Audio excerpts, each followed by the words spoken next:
Hi there, Brenna Baucum, Collective Wealth Planning. Happy May.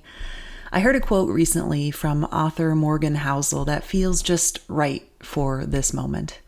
He said, "It's okay to admit that we'll get through this and that it's a big deal."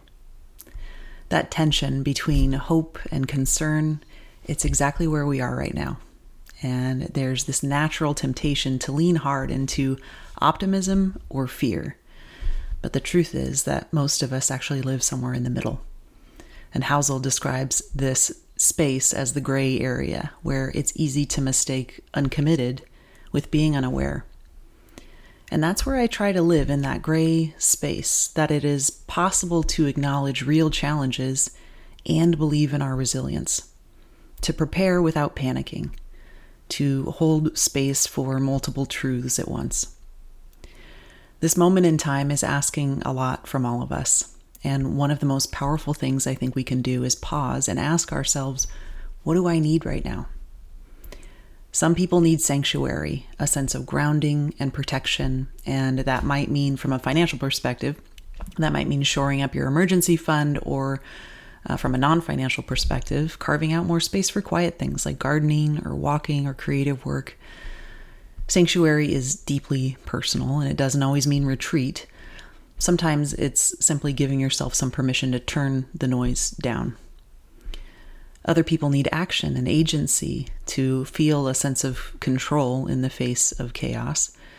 And that might mean making a financial move, like investing excess cash or adjusting your portfolio withdrawals or revisiting your long-term goals.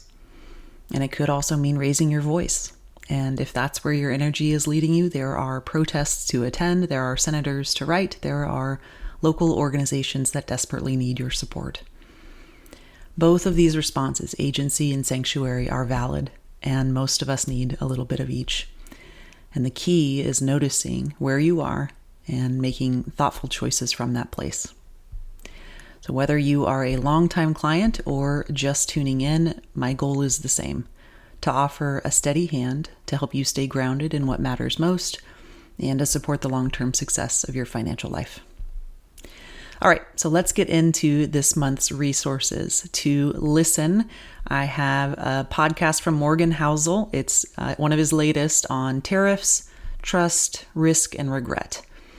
So Morgan Housel, I just mentioned him in the open. He's an author of the books, The Psychology of Money. And he's actually what got me thinking, like I said, about this gray area that we're in right now. That podcast was part of the catalyst for these opening comments. To watch, if you are an active Oregon PERS member, you're going to be receiving your annual statement this month here in May. And that'll include some information about your service time, your pension pool of money, your IAP, and your EPSA. And I put together a video to help you make sense of all of those acronyms as you look at your statement and try to make sense of it. To read, we were recently quoted in Fortune discussing the strategies that we're employing for our retired client families during times of market volatility, so you might find that interesting. And then two final resources I want to share with you. One is our Q1 market commentary, where we talk about the U.S. equities pullback, the Fed's caution, and some of the growing political uncertainty. And the second is an upcoming event, very upcoming because it is today. If you are watching this on May 1st, we are hosting a 60-minute webinar today from 12 to 1. That's really designed to help Oregon PERS members maximize their benefits, boost their savings, navigate key financial decisions in mid-career. So this is best for those of you who are 5 to 10 years away from retirement. And it's not too late to register, right? There's all sorts of space in a webinar. And that's it for this month. So thank you for being here. As always, I am cheering you on. We'll see you next month.